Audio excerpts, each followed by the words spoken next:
लोगोफोर नोंथांमोननि थाखाय आं मोनसे इनफरमेटिव भिडिअ लाबोबाय। आं सिगाङावनो पीएम किसाननि बागै भिडिअ लाबोदोंमोन। बेवहाय गोबाङानो आंखौ सोंहरदों नोंहा फैसाखौ मोनबायना मोनाखै होननानै। औ लोगोफोर, भारतनि गाहाय मन्त्रि नरेन्द्र मदिया भारतनि आबादारिफोरनो बोसोरसेयाव खेबथाम किस्ति मास मोनब्रैजों खेबसे 2000 रांखौ थांनाय 25 डिसेम्बराव जायफोर पीएम किसाननि एप्लाइ खालामदोंमोन बिथांमोननो सोना होबाय, जायफोरनिया भेरिफाइ जादोंमोन। दा नोंथांमोना बै रांखौ बोरै नायगोन आरो मोनदोंना मोनाखै जायफोर पीएम किसान एप्लाइ खालामदोंमोन बेखौ मिथिनो थाखाय जोङो क्रमआव फैनांगोन। नैबे क्रमआव फैनानै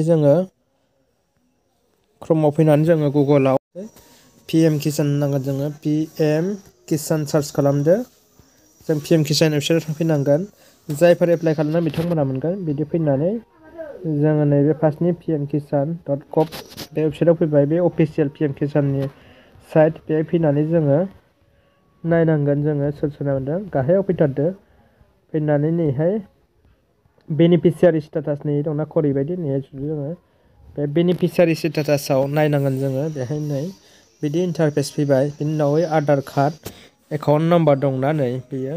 दा जोङो एकाउन्ट नम्बराव होनानै नायनांगोन। आधार कार्डआ सिगाङाव गैयामोन नालाय मबाइल नाम्बाराव होनानै जों एकाउन्ट नम्बराव होबानो जागोन। बेनि उनाव जोंनो इन्टार एकाउन्ट नाम्बार बेहाय जोङो आंना नै कपि खालामखाबाय आं। बेनिफ्राय बिदि थुबाय, ओमफ्राय गेट डाटायाव थुना होबानो जों फैसाखौ मोनदोंना मोनाखै, खनबेसे मोनखो बेनि माबाखौ मोनगोन। बिदि थुबायना नै फैबायलाय आंनिया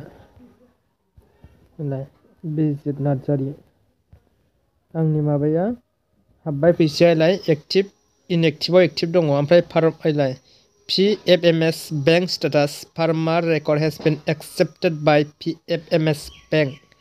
आंना फैसाखौ मोनबाय। फार्स्ट इनस्टलमेन्ट बेहायबो दान जादों। सेकेन्ड इनस्टलमेन्ट बेहायबो दान, थार्डआवबो दान, फर्थआवबो दान, दा 5आवबो दान जाबाय। आं खनबेसे मोनखो आं 26 डिसेम्बरावसो मोनदों। आंना 26 डिसेम्बर आरोलाय 5 इनस्टलमेन्टआ आंना 26 डिसेम्बराव हाबदों। खेबबा जाबाय आरो। ओमफ्राय जायफोर नै दा 6 हाबबावगोन बियो 4 मान्थनि उनाव हाबगोन आरो। बिदि नाय लोगोफोर। ओमफ्राय सिगाङावनो जोंहा बे लकडाउन कर'नानि समावनो बेनि एप्लाइआ मेम्बारनाव फैदोंमोन। जों एप्लाइ खालामदों। जायफोर एप्लाइ खालामदों बिसोर मोनदों। आरो न'खरसेयाव सासेल' हिसाबाव जायफोर न'खरसेयाव 2 साथाम थादों जयैनो आरो माखासे रुल दङ, बै रुलफोरखौ माबानांगौ। आरो नेक्स्टआव जुदि बेफोरबायदि खबर फैयोबा आं नोंथांमोननो भिडिअ खालामनानै लाबोगोन, जाहाथे जोंनि बर' फिसाफोरा बैफोरबायदि सरकारनि सुजुग सुबिदा आरो खाबुफोरखौ मोननो हायो, सोरखारनि मोननो गोनां मोनथायफोरखौ मोननो हायो गोरिब रायजो राजाफोरा। बिनि थाखाय आं नोंथांमोननिसिम भिडिअ लाबोगोन। लोगोफोर, भिडिअआ एसे उन जाबाय। जायफोर नायाखै बिथांमोना बिदिनो नायबानो जाबाय। जायफोरना मोनाखै बिसोरनिया इनएक्टिभ जागोन आरो farmer record has been accepted जानाय नङा, रेजेक्टेडसो जागोन, रेजेक्टेड जागोन। ओमफ्राय बेबायदि नायबानो जागोन आरो लोगोफोर। गोजोनथोंसै। आरो भिडिअखौ अननानै लाइक हो आरो जायफोर आंनि चेनेलाव गोदान अननानै चेनेलखौ साबस्क्राइब खालामदो। English, so please you subscribe, subscribe, no, subscribe